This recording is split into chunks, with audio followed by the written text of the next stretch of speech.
Hello everybody, good morning, how are you? So happy to have the week starting because I've got so much going on in a good way and I'm really excited. I was thinking about my schedule yesterday and I was like, oh my goodness, I've got the best meetings coming up and I've got the best get-together coming up and I'm really excited about that. And the reason why I'm able to put so many items in my week is because I learned something and that I take credit for it. I call it perfect timing. And that's just the thing that I came up with for myself. That's how I call it. And when people hear me say perfect timing, they know what that means. And what that means is I get everything done that I want to get done. And I do it with very little stress. And it's something that is eventually extremely productive, short or long run. It doesn't have to be big projects. But, you know, that involves being on time and not feeling rushed and really appreciating the moments and the experiences. So all of that gets into play. And at the end of the day, you have a fantastic day because you didn't feel rushed, you didn't feel stressed out, you didn't feel pushed around or pulled around by yourself or others. So what that looks like is a lot of it is about awareness and yes, time management. So being aware of what our priorities are. So today my priorities are item 1, 2, 3. I've got a meeting this morning. I have a meeting this afternoon, networking at night. Those are my priorities. These are blocked. These are things that I want to get to. I want to be on time. I want to enjoy myself. So what that means is that some items may be pushed back or maybe just even canceled altogether so that I can actually get to those top items, to those top priorities for my day.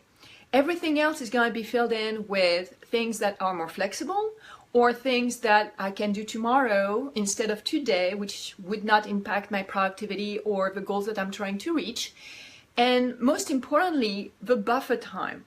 So if I want to be on time somewhere and we may want to, okay, so the French in me is like the fashionably late, right? So it's fashion, and I like to talk about awareness, productivity, and successful entrepreneurship.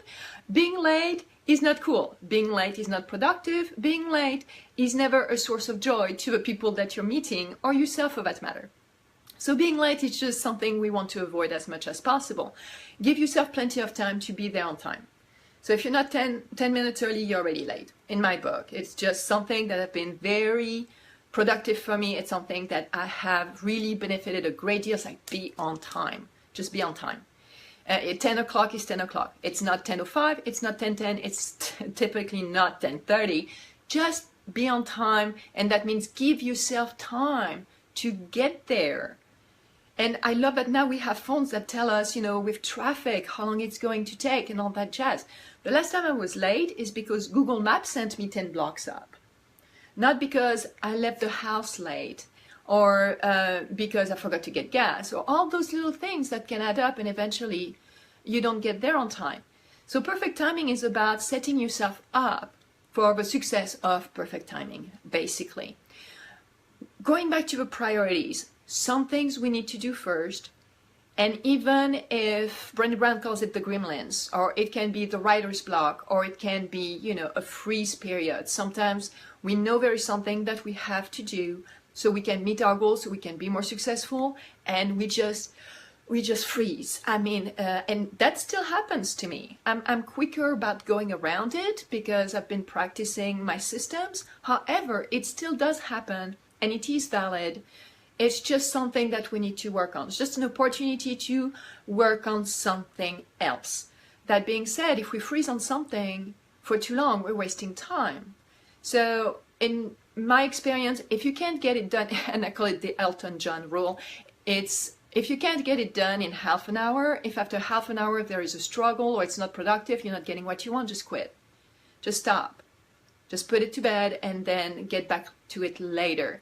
And I call it the Elton John rule because Elton John famously said that if he were not able to write a song in 30 minutes, or if he were not able to get to a certain level of accomplishment, writing a song within 30 minutes, he just would stop and get back to it whenever. So time management is going to be that thing, the difference between really getting it done and being happy about it, compared to struggling and a little bit like spinning your wheel, not getting what you want, which is, what we want to stay away from as much as possible, and then getting aggravated. We want to stay away from aggravation, resentment, frustration, and stress as much as possible.